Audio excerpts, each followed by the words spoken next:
con la iglesia sana. Y cuando nosotros hablamos de la iglesia sana, es como que si nuestro cuerpo, que fue la comparativa que el Señor hizo de la iglesia como un cuerpo que es Él mismo, un cuerpo para que esté sano requiere de muchas cosas. Entonces, este es un tema que muchas veces no se trata en las congregaciones, pero antes les voy a pedir que me acompañen en oración para pedir la guía al Señor, porque no es fácil hablar de lo que hoy queremos tocar este tema, porque es muy susceptible a nosotros por nuestra formación, nuestra educación, etc. Vamos a orarle al Señor. Padre que estás en los cielos, queremos alabarte y darte nuestras gracias. Primeramente, Señor, por la salvación de nuestras almas. En segundo lugar, porque nos permites congregarnos, pones la disposición en el corazón. La carne se resiste, especialmente en estas fechas en donde hay tanta ocupación con familia, con actividades de trabajo, etc.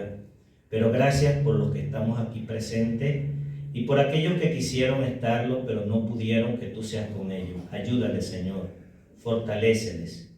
Guárdanos a nosotros, Padre, y realmente permite que nuestra mente, nuestro corazón pueda abrirse para entender lo que tu palabra nos enseña en todo el libro, no en versículos aislados, a lo largo de toda tu palabra. Y que nosotros que estamos aquí, no solamente la aprendamos, sino que nos convirtamos como portavoces, ya sea en casa con nuestros hijos, los que tenemos familia, los que tenemos hijos, y los que están empezando como jóvenes puedan comprender esta parte de nuestra vida, de lo que tú quieres que nosotros comprendamos. Ayúdanos, Señor, y guíanos. Y te lo pedimos todo en el nombre del Señor Jesucristo. Amén. Mis hermanos, antes de empezar a platicar sobre este tema de lo que es una iglesia sana, ¿verdad? Yo quisiera contarles brevemente parte de mi testimonio como creyente, porque muchas veces cuando alguien se para aquí en tarima o en el púlpito, desconocemos, solamente vemos como la fachada, ¿no? Y cada uno de nosotros da una interpretación y uno se imagina a la persona, pero no conoce hacia atrás. Y como yo siempre he dicho, en la vida de los seres humanos y en la vida de los creyentes, para nosotros poder expresarnos y poder tener un concepto de una persona, de lo que dice, por qué lo dice, dónde lo dice, es necesario conocerlo.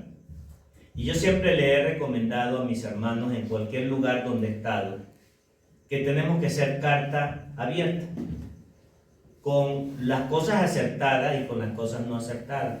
Porque el que se quiere elegir como, wow, que este es un modelo, este es un ser que, wow, hay que sal corriendo, porque no es así.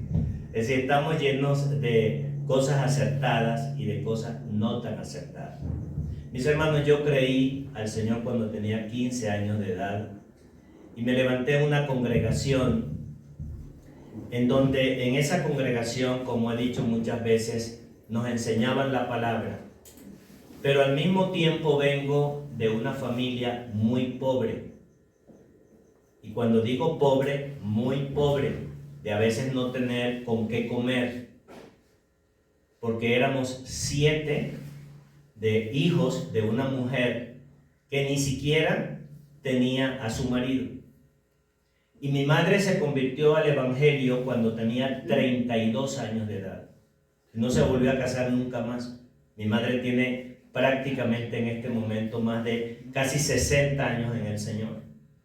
Y levantó a esa familia en un entorno bien crítico, de mucha pobreza. Y empiezo en una congregación, en un sector de mi ciudad muy pobre. Y bueno, crecí en el evangelio en esa forma.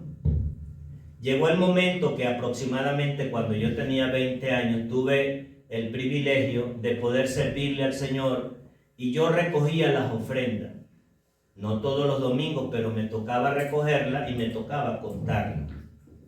¿Y qué cree para mi sorpresa? En donde yo justamente viendo eso, a mí me llamaba la atención que había gente que trabajaba en la industria metalúrgica, la mayoría porque estábamos en una ciudad de mucha minería, de oro, de diamante, de hierro. Es la zona de Guayana, fue un emporio económico poderoso. Y la mayoría de mis hermanos trabajaba allí. Unos eran ingenieros, otros eran obreros, etcétera, pero pagaban muy bien, como la industria petrolera. Pero a mí me llamaba la atención de que siempre en la cajita donde se recogían las ofrendas, porque no se ponían en sobrecito, cada quien iba pasando y veíamos puros billeticos de 5. Me recuerdo tanto que era así un billetico rosado. Y wow, cuando yo encontraba un billetico de 100, cuando estábamos contando las ofrendas, wow, sorpresa, porque lo llamábamos el marrón. Ay, un billetico de 100, bonito. Y usted dirá, Henry, ¿por qué usted nos quiere decir eso? Aguántese.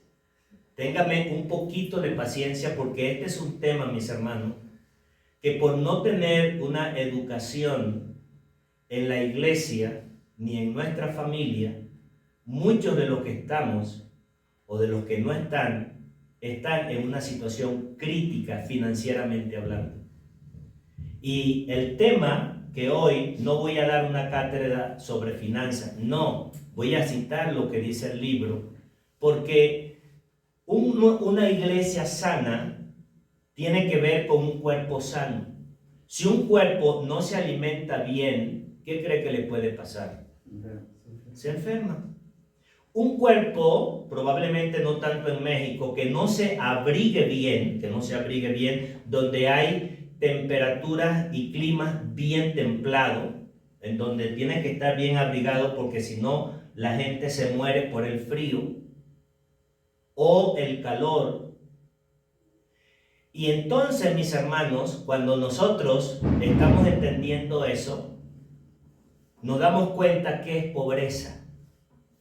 Y nosotros llegamos, por ejemplo, al África. Ahorita voy a dictar un taller el próximo lunes, en donde tomé unas imágenes donde en la escuelita tienen una tabla en lugar de sentarse en un pupitre o en un sitio.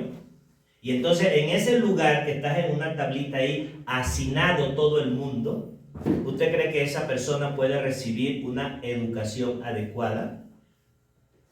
Aunque usted no lo crea, aquí estamos y nos sentamos y nos adaptamos porque lo decimos.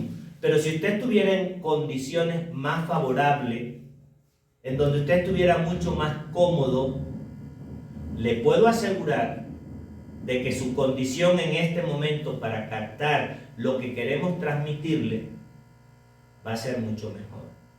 Pero ¿sabe qué? Venimos de un hogar muy pobre, donde las palabras que nosotros escuchábamos de pobre, como la acabo de escuchar ahorita del señor del taxi que le decía acerca de su papá, decía, pobre pero honrado. ¿O acaso no pudieras decir rico pero honrado? ¿O acaso todos los ricos son así deshonestos y todos los pobres son así honrados? No. Y empezamos a crecer en esa cultura, ¿verdad? En donde le empezamos a tener miedo a algo que se llama dinero o algo que se llama riqueza. Yo no sé si usted ha dormido en el suelo, pero yo he dormido en el suelo. Y he comido arroz con frijoles, que en mi pueblo se llama palo a pique. Pero si usted se come una langosta y un buen corte de carne y lo tiene con su familia, créame lo que eso es algo maravilloso.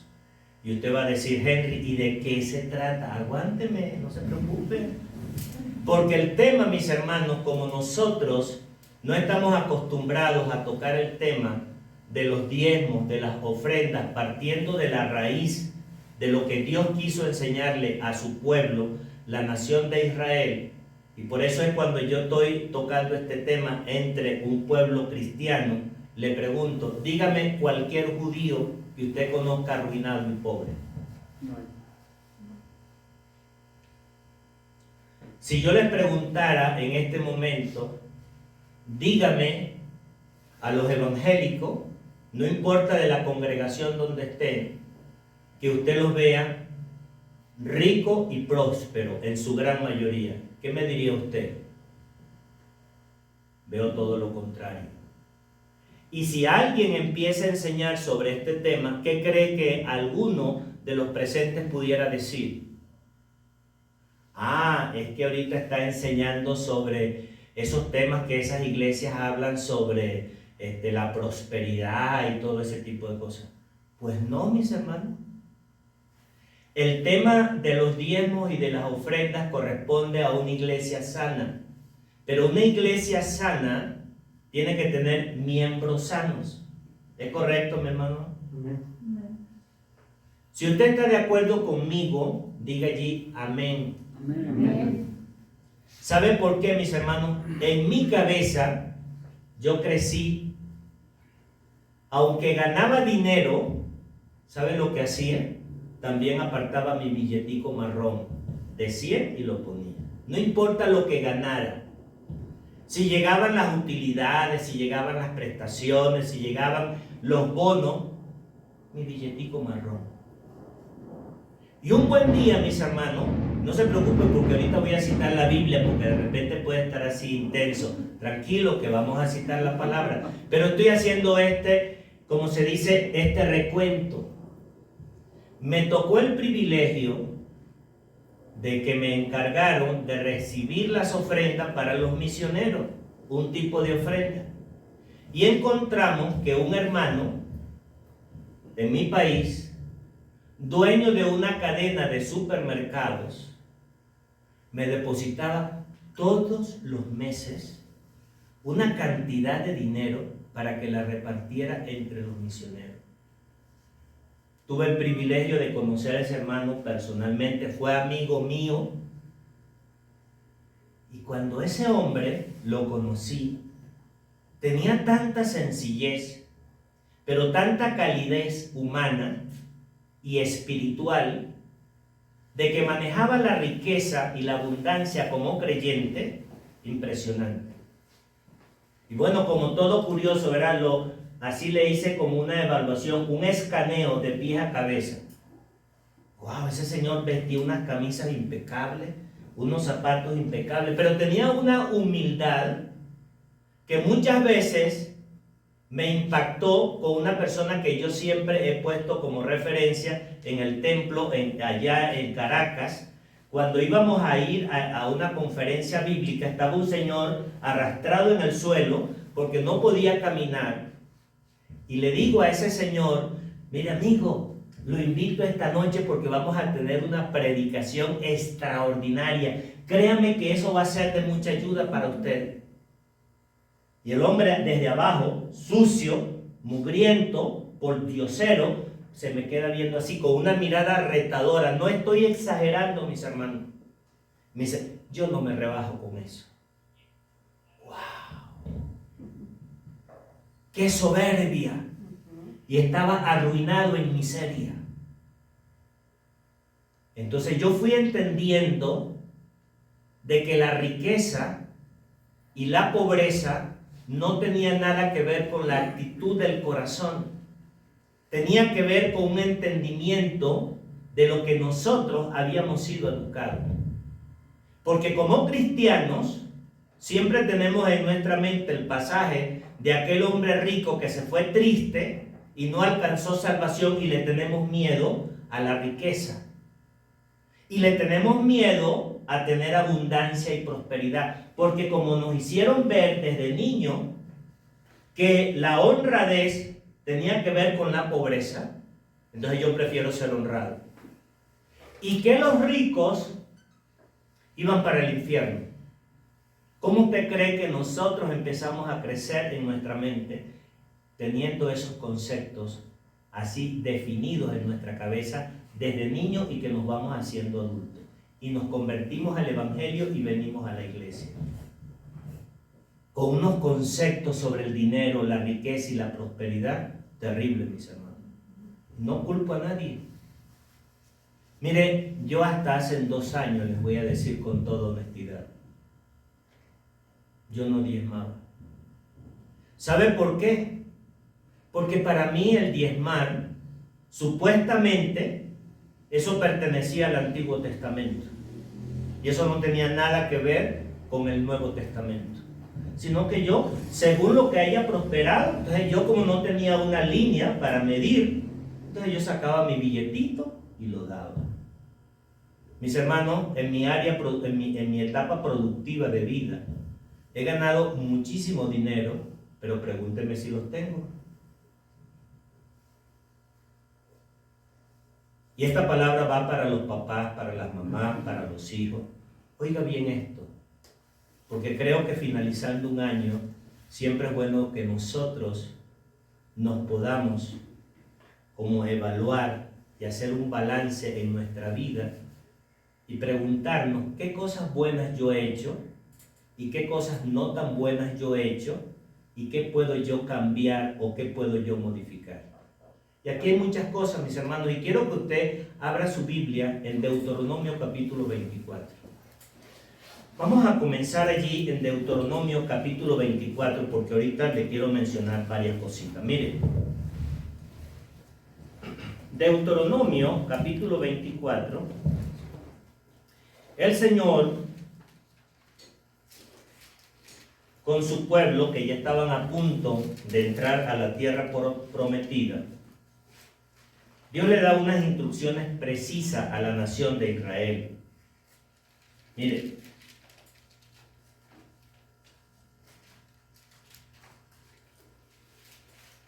creo que me equivoqué de cita, mis hermanos, perdón. Pero no se preocupe, ya la voy a buscar.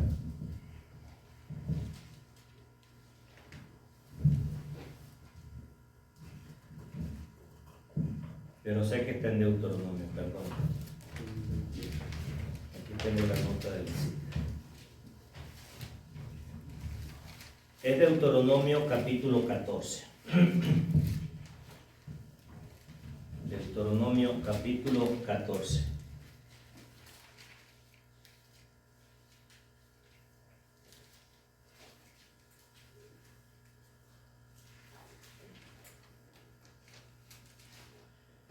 Versículo 22. Dice, indefectiblemente diezmarás todo, el producto del grano que rindiere tu campo cada año, y comerás delante de Jehová tu Dios en el lugar que él escogiere, para poner allí su nombre, el diezmo de tu grano, de tu vino, de tu aceite, y de las primicias de tus manadas, y de tus ganados, para que aprendas a temer a Jehová tu Dios todos los días. Pero ¿qué tienes que diezmar para aprender a temer? Son como dos cosas como que... Y vuelvo a leer el versículo. Para que aprendas a temer a Jehová. Si me están hablando del diezmo, pero ¿qué tiene eso que ver con temor a Jehová? No lo entendía. Si usted sigue leyendo el pasaje que lo voy a leer, mire lo que dice. Y si el camino fuere tan largo que no puedas llevarlo, por estar lejos de ti el lugar que Jehová tu Dios hubiera escogido, todavía no estaba el templo construido. Dice, para poner en él su nombre cuando Jehová tu Dios te bendijere. Oye bien esta palabra, diezmo, temor, bendición. Luego dice, entonces lo venderás y guardarás el dinero. Imagínese, Dios le está dando instrucciones hasta desde el punto de vista comercial. Es decir, si me llevaban esta vaca o me llevaban este becerro, o me llevaban lo que fuera, un pedazo de oro, como era muy pesado, ¿qué tenía que hacerlo? No, agárralo, tú que estás como administrador, como los levitas que tenían que véndelo y almacénalo como dinero. Fíjense hasta esos pequeños detalles. Yo he escuchado a lo largo de mi vida, mis hermanos, que hay hermanos que dicen que si usted es comerciante, usted como que la avaricia lo está ganando. ¿Y por qué voy a hacer ese tipo de negocio? Eso no es para los cristianos, eso es para los inconversos. ¿Qué es eso? Dice que hasta eso, que eran las ofrendas, lo podía agarrar y lo podía vender. Es como que si nosotros tuviéramos un local que es de la iglesia y nos queremos mudar para otro, ¿quién nos impide venderlo? ¿O quién nos impide vender esta silla para irnos a otro lugar? Pero Dios, hasta ese mínimo detalle, se lo enseña a la nación de Israel. Porque cuando se construyó el templo, mis hermanos, Dios fue tan preciso en las cosas que se hacían, hasta los hilos que se utilizaron para ponerla allí en esa cortina que estaba separando el lugar santo del lugar santísimo, que era justamente con unos querubines. ¿Sabe con qué estaban hechos? Con hilos de oro. Y nosotros hoy día tenemos como un miedo a entender lo que es la riqueza, la abundancia y la prosperidad, si eso era para un pueblo terrenal que quería que él viera, que ellos vieran que ahí estaba la presencia de Dios y que ellos pudieran contemplarlo. ¿Cómo nosotros en nuestra mente hoy día, estrecha por falta de educación o una formación que a lo mejor no ha sido la adecuada, nosotros no podamos entender de que aquí está la presencia de Dios y Dios se merece lo mejor, tanto de los creyentes como del lugar donde nosotros nos congregamos? Ah, no, entonces yo voy a ir en chancla para la iglesia. Ah, me voy a poner mi gorrita de fin de semana porque voy para el templo.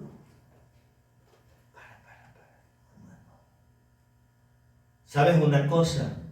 Escoge la mejor ropa el día domingo para presentarte en el templo.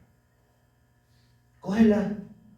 Porque si tuvieras que ir a la presencia del director de la empresa tuya a una comida, te aseguro que no te presentarías con una chancla.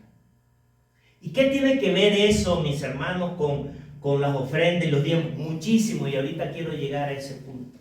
Porque una iglesia sana tiene que entender de que sus miembros son sanos, son abundantes, y que la minoría, como dice el Señor, cuando aquel Judas, hipócrita, le dijo al Señor, esto hubiese sido mejor cuando aquella mujer derramó el vaso de alabastro, ¿verdad? ¿Qué fue lo que dijo el hipócrita de Judas? ¿Qué fue lo que dijo? Podían venderlo. No, ¿cómo se hace este desperdicio? Eso era mejor venderlo. Para, Judas, no. Los pobres siempre los tendréis entre vosotros. Porque la pobreza, mis hermanos, es una condición mental por falta de educación. Voy a poner el siguiente ejemplo para seguir explicando esta porción que Él, el Dios eterno, quería que la nación de Israel lo entendiera. Esto no es un capricho. Esto es para que el hombre y la mujer se den cuenta de que Dios tiene control absoluto de tu finanza, de tu abundancia, de tu riqueza. Yo escucho personas que siempre viven quejándose o comentando, es que estoy enfermo.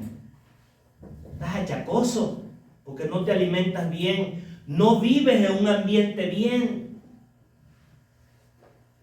Me pudiera decir alguien que busca siempre la quinta pata del gato y me puede decir, Henry, es que conozco a los millonarios que también se enferman. Pero búscalos para que vayas a darte cuenta que es la minoría. Pero esas personas que en su mayoría tienen abundancia y tienen riqueza, aplican los principios bíblicos. No son religiosos como muchos de nosotros, que citamos la Biblia y nos las conocemos de memoria y estamos cada domingo congregados, pero a veces tenemos, como decimos allá en mi pueblo, estamos más limpios que talón de la bandera. Y yo cuando escuchaba talón de la bandera, ¿qué quiere decir eso? Limpio. En Venezuela, cuando la gente no tiene ni un pesito, está limpio. Más limpio que talón de la bandera. Entonces un día, cuando fui al río y vi a unas personas que estaban lavando ropa en el río, bueno, claro, el talón de la bandera tú les veías blanquito, impecable. Mis hermanos, este es un tema serio. Pero no se pongan serios.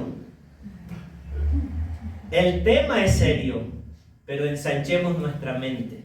Y ahorita vamos a ir entrando y no me vaya a ver feo al final y no me vaya a querer saludar, porque no se trata de eso. Esto no es contra usted, es una información para que mi vida, si no la he aprovechado de esa manera, por lo menos lo pueda hacer con mi hijo, con mis nietos, y que podamos hacer un giro, porque la iglesia va a atravesar momentos difíciles, mis hermanos, que de hecho ya está atravesando momentos difíciles. Pero el tener, el poseer, es lo que Dios ha deseado para su amado pueblo. Pero que no nos aferremos a ese materialismo, porque el que se aferra a ese materialismo es porque su vida espiritual no ha crecido y no lo ha entendido.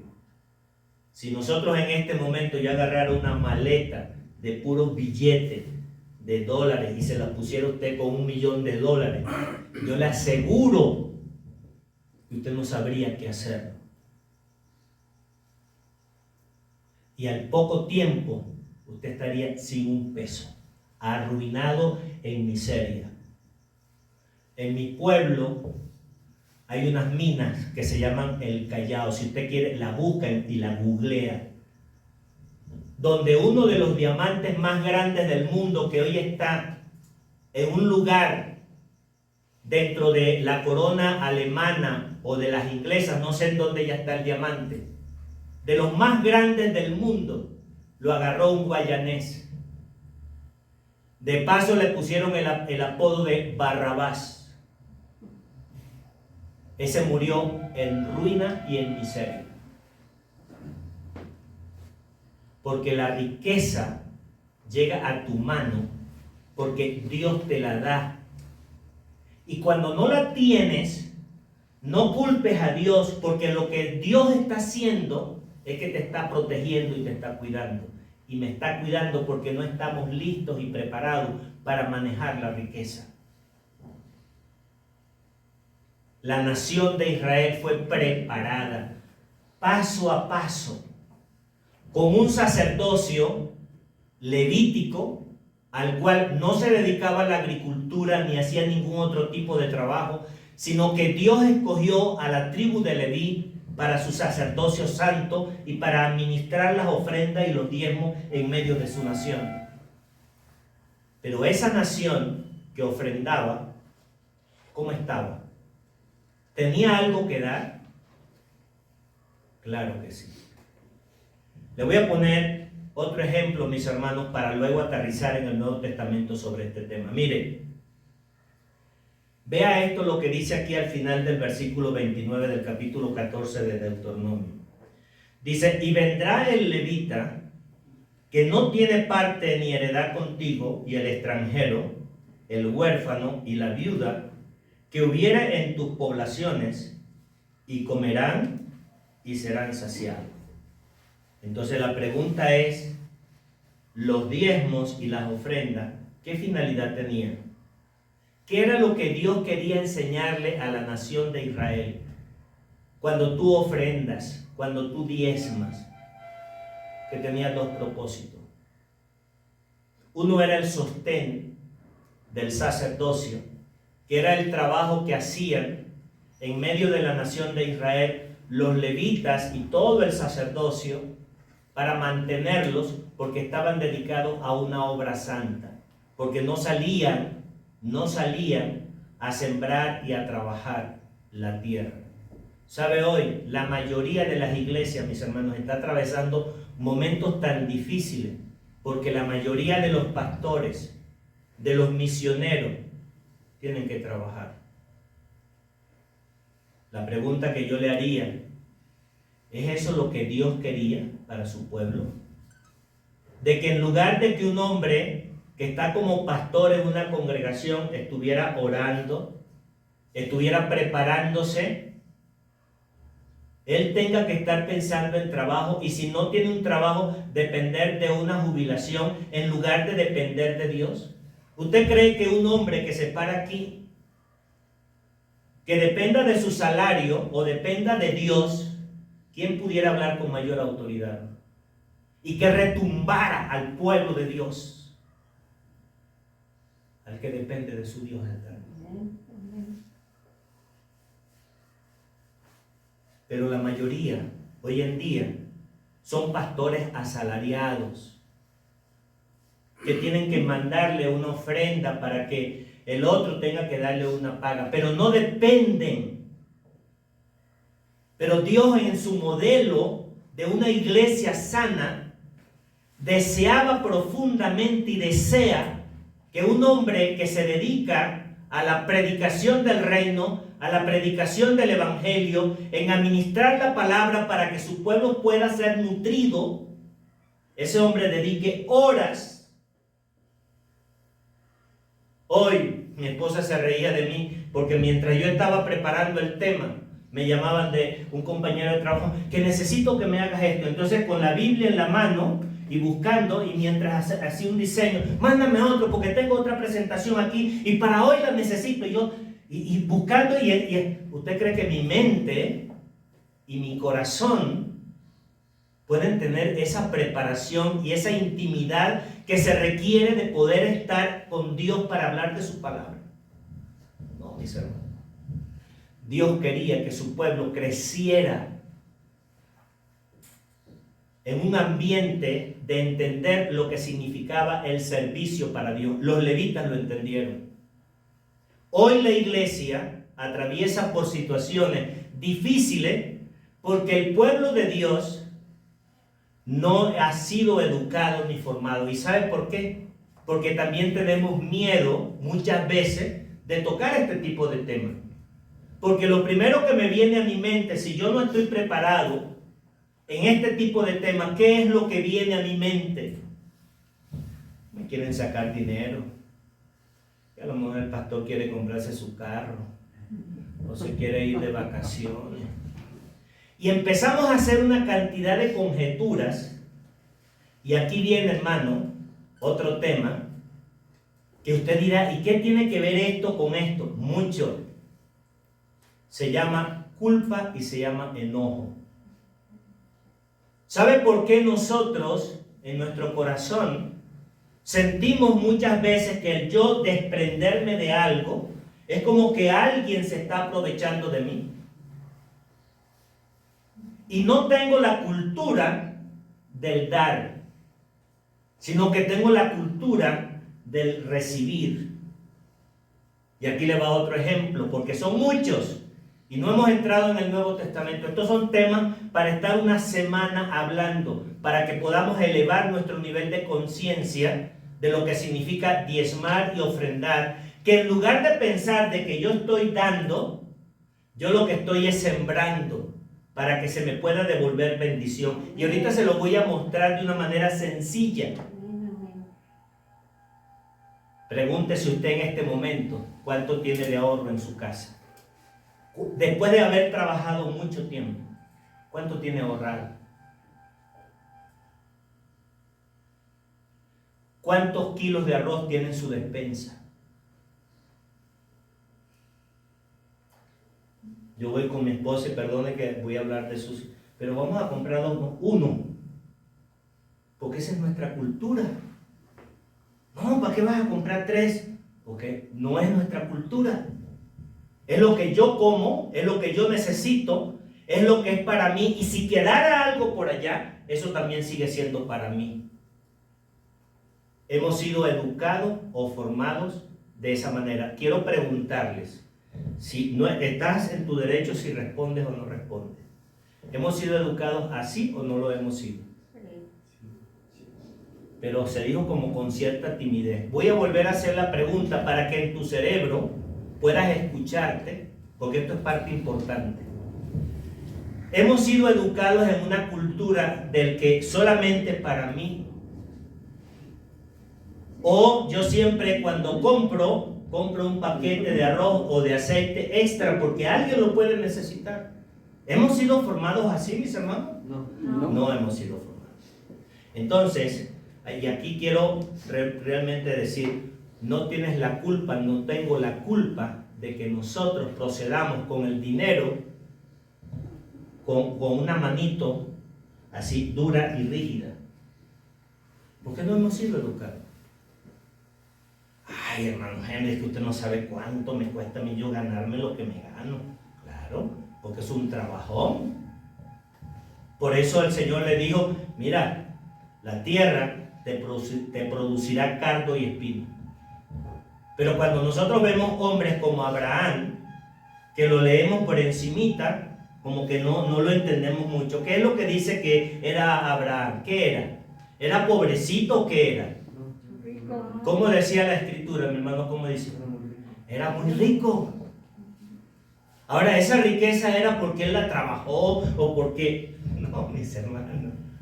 Sí se mantuvo ocupado, pero ¿sabe lo que hacía? ¿Quiere decir algo, mi hermano?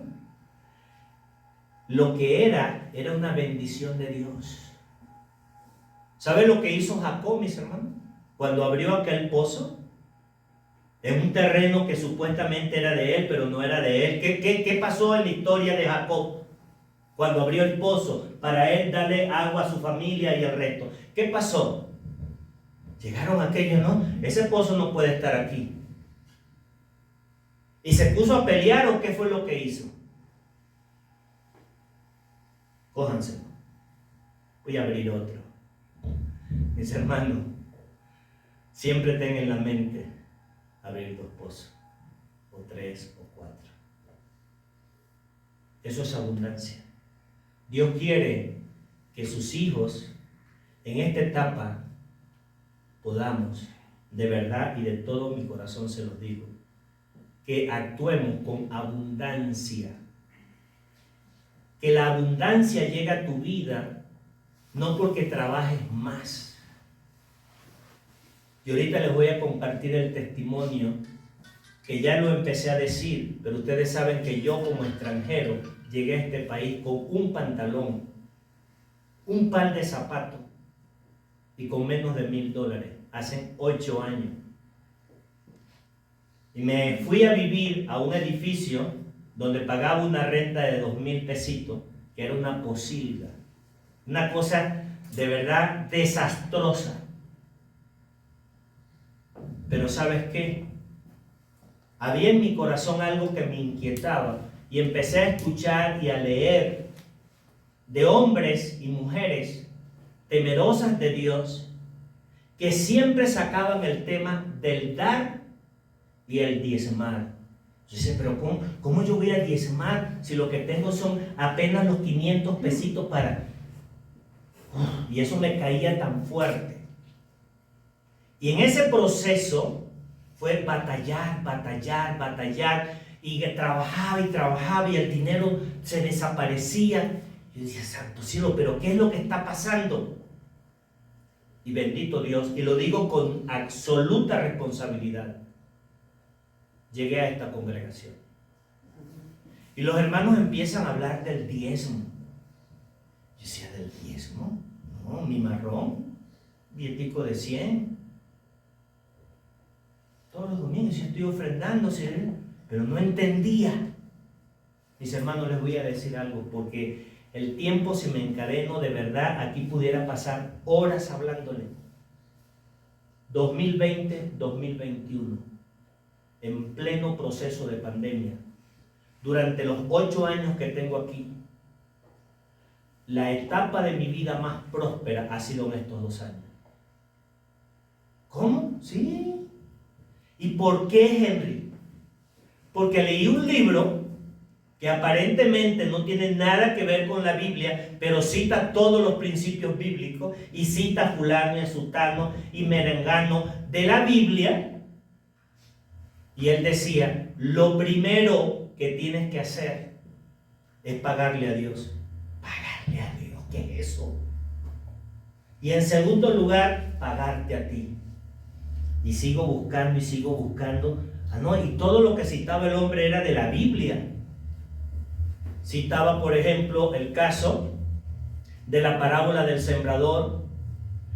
Citó el caso, por ejemplo, de aquel Pedro y de aquellos que le preguntaron al Señor de manera maliciosa, que ahorita lo vamos a citar. ¿Y será que es necesario, tú que eres un hombre recto, le dijo uno de sus discípulos, darle y pagarle los impuestos al César? Porque los discípulos querían como hacerse los locos. Como yo muchas veces me lo hice a lo largo de mi vida, evadiendo pagar impuestos, porque decía, es que esos son unos vagabundos, unos rolitrancos de gente que te quita la plata y tal. Y el tipo en el libro decía, para. Ese no es tu problema. Tu problema es que entiendas el proceso. El que el otro sea deshonesto, vagabundo y tracalero, eso no es tu responsabilidad. Tu responsabilidad es pagar los impuestos, porque así lo dice la Biblia. Pero dice la palabra, da a César lo que es de César y da a Dios lo que es de Dios. Si es malo robarle al César, ¿qué es lo que hacemos la mayoría de nosotros cuando no ofrendamos adecuadamente, mis hermanos? Gloria a Dios. Y si yo le robo a Dios, que esa parte de Malaquías, ¿verdad?, que aparece siempre citada por distintos hermanos, es que me habéis robado, y a veces uno no entiende, lo hemos robado. Ahora, ¿cómo pueden estar tus graneros y cómo puede estar mi granero si de verdad yo no le estoy dando a lo que Dios le corresponde? ¿Sí se entiende, mis hermanos? Esto es serio. Esto es serio porque no estamos educados. Porque más pesa el hábito en mi vida, que al final de cuentas ese hábito forma mi carácter, ese hábito repetido forma mi carácter. Y como dice, el carácter hace tu destino una realidad. Entonces, si yo tengo el hábito o no lo tengo de apartar lo que le corresponde a Dios, es tremendo. Y le voy a decir algo. 2020, 2021, en plena pandemia, mucha gente quebró, fueron botados, le redujeron el sueldo. Yo le decía a mi esposa en estos días que nos pusimos a hacer un balance. Decía, mira lo bueno que ha sido Dios. Cómo nos ha bendecido. Y yo decía, pero ¿qué he hecho? ¿Qué he hecho? ¿Qué es lo que he hecho? Simple, mis hermanos. Diezmar. Lo primero, el dinero que tengo, lo diezmo. Lo segundo, ¿sabes qué es? Lo tomo para mí. ¿Y qué es para mí? Mis ahorros. Y el tercero, ¿sabe qué es? Para complacerme o complacer a otros. O para reinvertir. ¿Y sabes qué? Vivo con el 70% de lo que recibo. Y es más que suficiente. ¿Y sabe lo maravilloso que es cuando usted empiece a ganar 100,000, 200,000 y que usted pueda decir, esta es una ofrenda de 20,000 y no solamente porque la tengo que llevar a la congregación? No. No nos confundamos, pare. Porque dice que era para el extranjero, era para el necesitado. Ese diezmo que usted está apartando no necesariamente lo tiene que traer a la congregación. Así lo dice la palabra. Los levitas lo distribuían. Y uno era para cubrir la parte de los sacerdotes, el otro era para los extranjeros, para las necesidades, para las viudas, y así se repartían. Bueno, ¿sabe usted? Si usted se forma en el temor de Dios y usted recibe el dinero y usted diezma, usted lo aparta. Y usted de ese diezmo, usted puede cubrir otras necesidades que a lo mejor en la iglesia no lo saben. Pero si ya hay madurez dentro de la congregación y usted tiene claridad de que los que están administrando la congregación, ese recurso, tienen una visión amplia en donde están colocando ese dinero, deposítelo todo a la congregación. Porque al final de cuentas, el responsable final es usted y yo delante de Dios. ¿Y sabe qué es lo que persigue? Dios quiere bendecirte, mis hermanos. Y esto no es una teoría, créanmelo.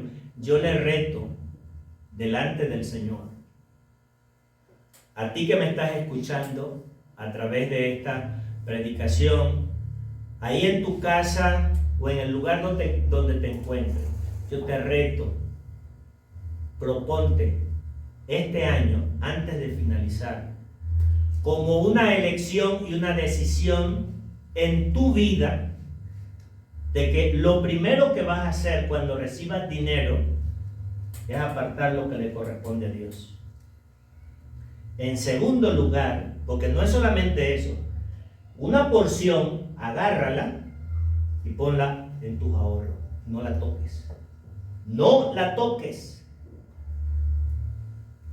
No la toques. Eso es un principio. A lo largo de la palabra no tengo el tiempo para explicarlo, pero está aquí, está en el libro de los Proverbios, está en el Nuevo Testamento. Libro de Hebreos, en el Nuevo Testamento, es donde más se cita la palabra diezmo. Y usted dirá, ¿por qué? No sé, porque el escritor, inspirado por el Espíritu Santo, hablándole a los judíos, pero que eran pertenecientes a la iglesia, le sigue hablando del diezmo. Porque muchas veces en mi cabeza tengo la idea de que el diezmo tenía que ver con la ley. Pues no. Abraham dio diezmos. Entonces, ¿qué quiere decir eso? Que es un principio antes de la ley. Fue de la ley y continúa hasta el día de hoy. Porque ¿qué quiere decir diezmo? No en el término religioso. Es apartar una décima parte de lo que recibe para retribuirla. Hasta los que no son creyentes en Dios, ¿saben lo que aplica en la filosofía de otras culturas hindú, asiáticas? Le estás devolviendo a la tierra de lo que has recibido de la tierra. Un ejemplo es un agricultor. Si yo como agricultor siembro maíz y no aparto maíz para la siguiente siembra, ¿usted cree que podré tener cosecha? ¿Y me como lo que estoy cosechando? Imposible, mis hermanos. Pero entonces, el trabajo que tenemos es justamente yo poder cambiar, modificar mi estructura en mi mente acerca del diezmar. Muchas veces, ¿saben por qué no diezmamos? Porque nos duele. Nos duele, hermano. En el fondo. Yo ahorita cuando esto no lo entendía antes, yo decía, ay, Henricito, ¿cómo es esto? Era tacañón.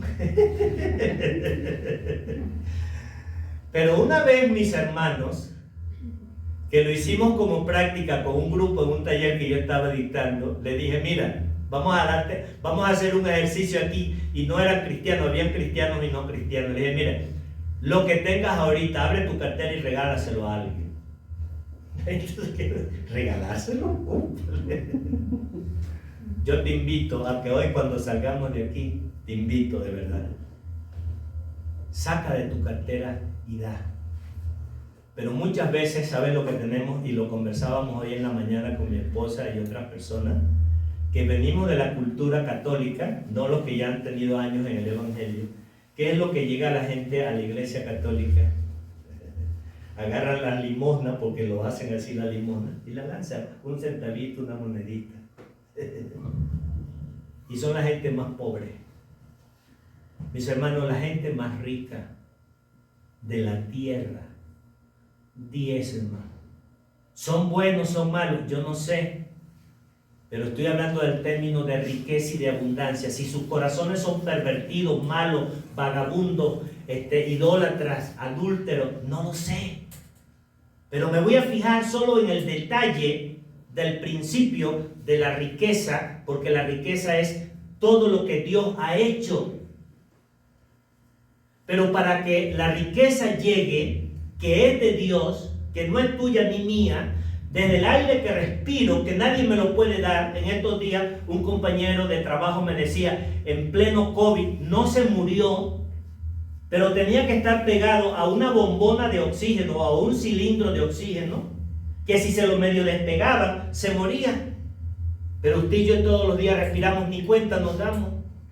de todo el ciclo vital de lo que Dios hace para que podamos tener un oxígeno a través de un ciclo de lo que es el dióxido de carbono, o de una cortina que no lo vemos, que tiene ahí una protección de todos esos rayos UV que cualquier persona se puede quemar o morir. Dios lo tiene protegido y usted lo recibe. De la lluvia que alimenta la siembra, usted come y yo como. Ese sol que me pega me produce vitamina D y me produce vitamina K dentro de mi cuerpo.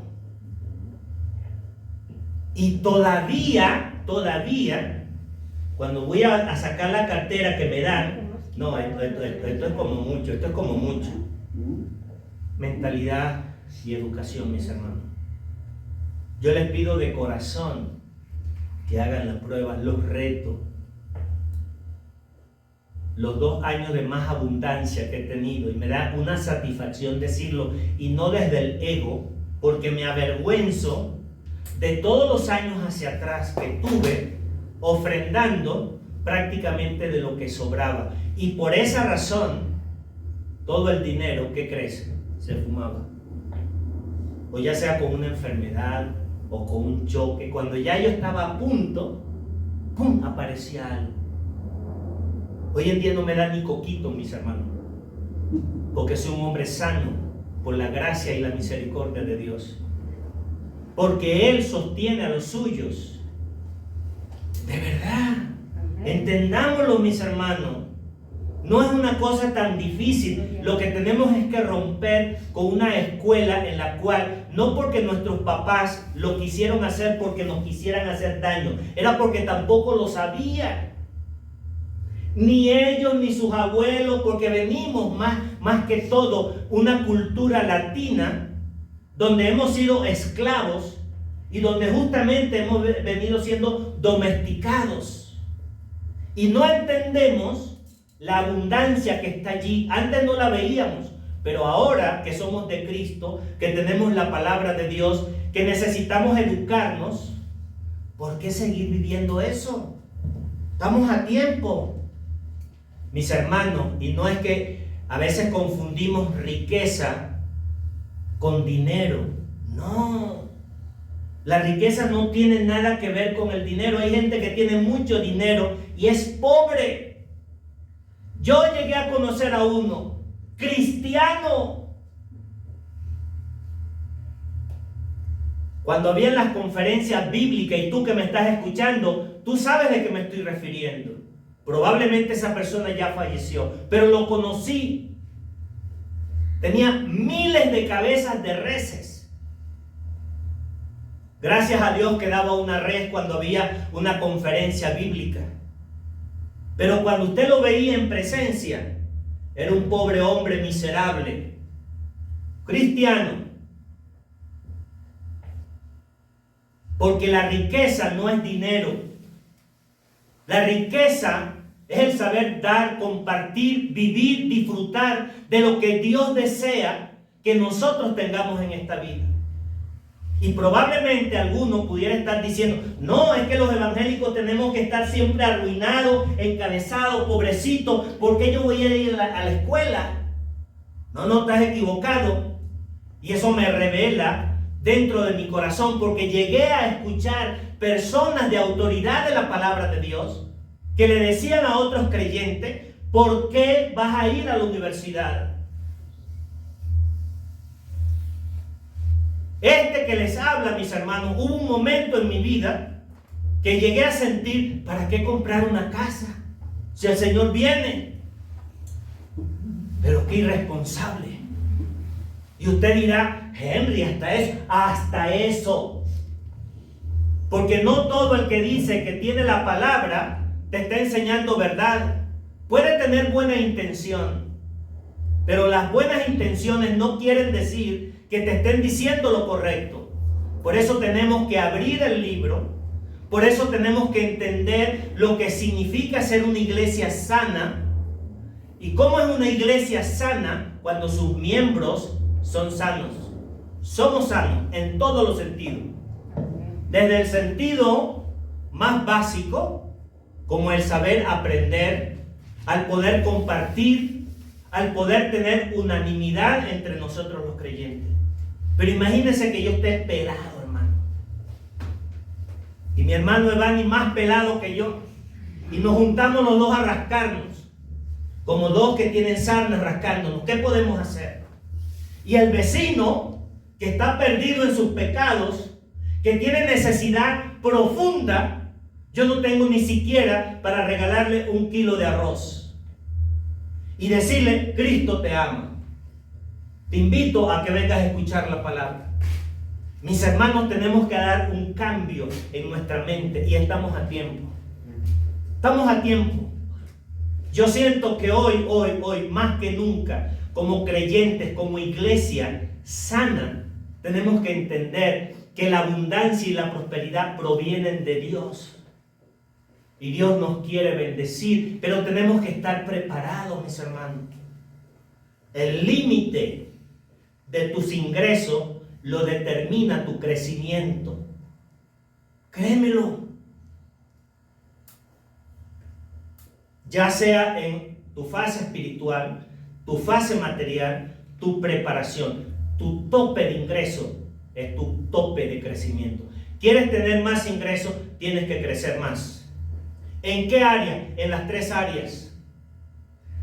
En tu área espiritual, en tu área emocional y en tu área del quehacer cotidiano que tiene que ver con la vida, con la carne, con la materia, con tu cuerpo. No, es que yo todo lo mío es espiritual, casi que estoy en el cielo. Para. Empieza por el cuerpo. Empieza por tus emociones. Sigue con tu parte espiritual. ¿Y qué crees que va a pasar? Que tu vida en equilibrio, vas a tener una vida armoniosa como creyente, donde si tienes abundancia, esa abundancia vas a tener la capacidad de repartir y de dar, y no te va a hacer daño. Y esa carencia que muchas veces la gente tiene, ¿qué crees? Que aun cuando dice que no habla del dinero, esa carencia, ¿qué es lo que hace la gente cuando no tiene dinero? Piensa más en el dinero. Todo el día. ¿Cómo le hago para pagar aquí? ¿Cómo hago para cubrirle los gastos al muchacho? ¿Cómo hago? Pero no te das cuenta. Porque fuiste educado de una manera incorrecta, como lo fui yo. Pero estamos a tiempo, mis hermanos. Si tienes hijos pequeños, siéntate con ellos a hablar. El principio de dar. Mira, leí una vez de un hombre que decía, en tu casa tus hijos, para que sepan valorar la riqueza y el dinero. Cuando el niño recibe un dinero que alguien se lo da, dile, no te lo gastes. Antes de gastarlo, permíteme un momentito. Vamos a llevarte a un lugar de miseria y de pobreza, para que veas en la ciudad cómo hay niños que andan descalzos o cómo hay gente que no tiene nada. Y después que te explique todo eso, que se lo muestres a tu hijo, agarra a tu hijo y dile, mira, vas a agarrarte una partecita y te la vas a comer. Pero la otra, aparta una parte para Dios. Y la otra, vas a apartar una partecita y la vas a ahorrar. Y la otra, la vas a reinvertir. A un niño. Sí, a un niño. Nosotros no tenemos, mis hermanos, ¿sabes por qué? Porque nos gastamos todo. Y hasta nos gastamos lo que no es nuestro. Y hay un endeudamiento tan grande que caíste en la trampa del enemigo. Porque no entendiste lo que era dar. No entendiste lo que verdaderamente es compartir. Y Dios quiere que tú y yo seamos administradores de esa gracia y de esa bendición. Por eso dice la Escritura que así como prospera, que prospere tu alma. Pero un creyente que no prospera, ¿qué significa prosperar? ¿Qué significa? No avanza.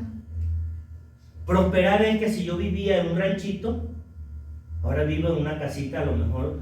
Yo me recuerdo, y lo voy a decir aquí públicamente, cuando yo me casé, mis hermanos, lo único que tenía era para comprarme una casa de tabla, y me la compré. Y el piso era de tierra. Fue mi primera casa y yo tan emocionado. porque iba a salir de la casa de mi mamá y de mi papá, perdón, de mi abuela y de mi tío, porque había vivido arrimado, pero cuando me compré esa casita de tabla, me acuerdo clarito, 8,000 pesos. ¡Qué emoción tan grande! Cuando crecí, dije, yo voy a construir una casa. Y me acuerdo clarito que tenía 27 años y fui a hablar con el gerente de un banco para mostrarle el terreno que quería que me prestara ahí un dinero para construir mi casa. Cuando llegó, me dice, mire, usted tiene unas ideas muy grandes, pero esto está en un sector y un barrio muy feo. Yo no le voy a prestar dinero, le voy a prestar dinero para que se compre un apartamento. Me compré un apartamento. Y no tenía la educación, mis hermanos. Yo digo, Dios mío, ¿cómo tanto desperdicio? Aquí está mi hijo que lo puede decir. ¿Y sabe qué? Estamos comenzando una congregación. Y lo que más deseo profundamente es que nosotros podamos crecer como iglesia sana, podamos crecer como creyentes sanos en todas nuestras áreas. Que tu finanza, tu vida espiritual, tu vida de familia pueda ser próspera. Amén. Mis hermanos, no vinimos, aun cuando estamos pasando en un mundo terrenal, no para que nos acomodemos. Por eso es que tienes que crecer. Porque la comodidad y el confort no te pueden así sentarte. No. ¿Sabes qué es lo que pasa cuando tú tienes más? Tienes mayor responsabilidad. El holgazano que se ganó la lotería y nunca había estado en una casa y comida, ¿saben lo que hace? Todo lo malbarata, todo lo desperdicia. Y por eso al poco tiempo esa persona sigue siendo otra vez miserable y pobre. El creyente no, el creyente vamos creciendo de nivel en nuestra mente, en nuestro espíritu. Y entonces Dios nos da. Y mientras más nivel tenemos, más nos da, más nos da, más nos da. Pero si yo no crezco aquí y en mi espíritu y en mi parte emocional, ¿tú crees que Dios te va a poner algo que va a ser para tu destrucción? Nunca jamás, mis hermanos. No le tenga miedo al dinero. No le tenga miedo a la riqueza y a la abundancia y a la prosperidad. Pero ten presente que el diezmar es para que temas a Jehová. Que el diezmar es para poder ayudar a gente que está en miseria, extranjeros que no conocen de eso. ¿Sabes una cosa? Todavía tengo los zapatos con que llegué, que se me rompieron. Le metí cartón. Llevo 8 años aquí en México. Y en 8 años hay mexicanos, con todo el respeto de mi corazón, porque los conozco, que tienen un potencial gigantesco, cristianos y no cristianos, que están igualitos. Más bien han ido disminuyendo año con año.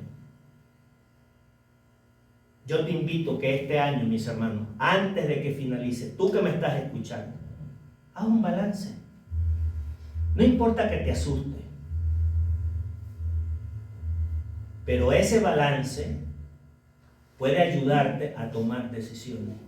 Y una de esas decisiones importantes, a la cual te reto que hoy lo hagas, que empieces a hacerlo, es a diezmar. Porque va a venir bendición a tu vida. ¿De qué manera? No lo sé. Yo no lo sé. Simplemente cuando me puse a evaluar lo que había ganado este año, Dios mío, no puede ser. Pues sí. Eso es para honra y gloria de mi Dios. Porque no he hecho nada. Simplemente como trabajaba, es más, he trabajado menos que antes. Porque cuando estaba en ese proceso, aquí está Susi, que me lo puede negar, eran las 2 de la mañana y estaba subiendo de Toluca a la Ciudad de México.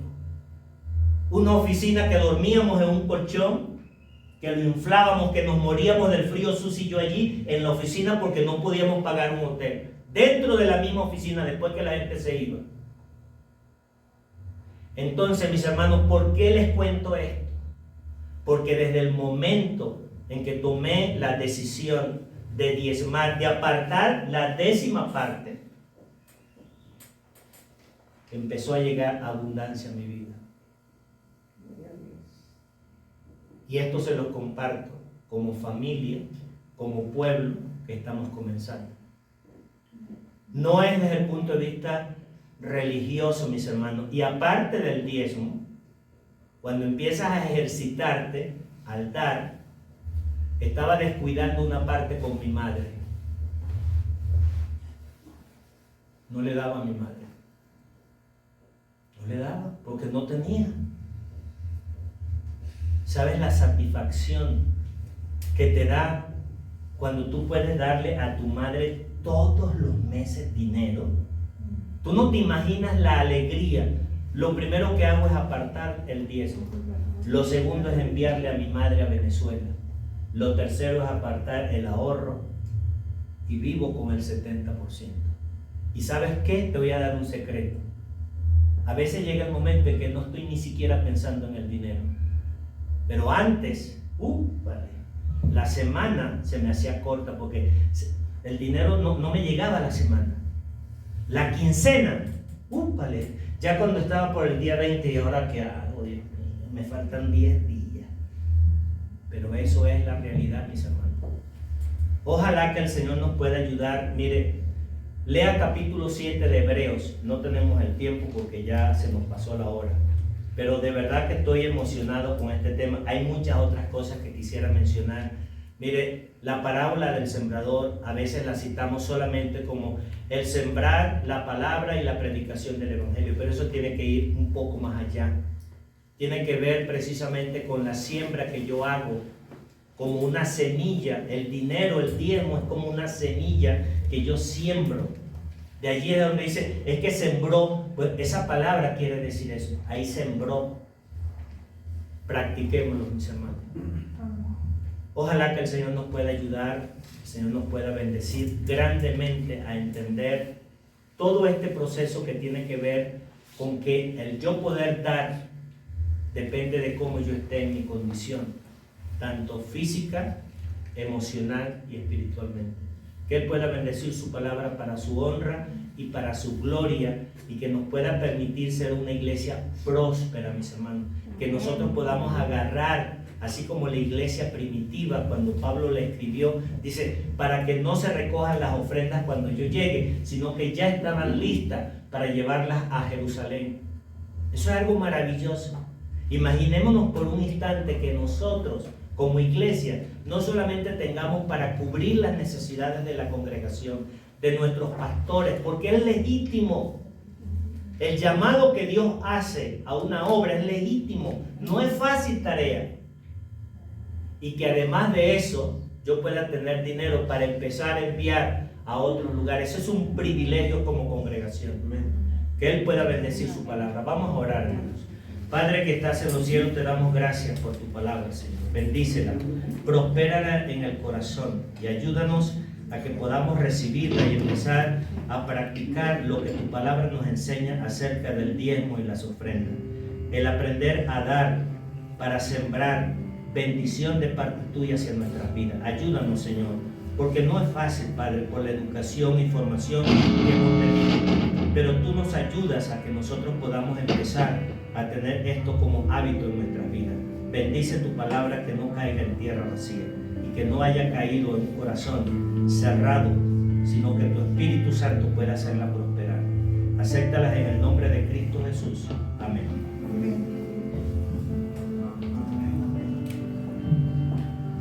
Amén, amén.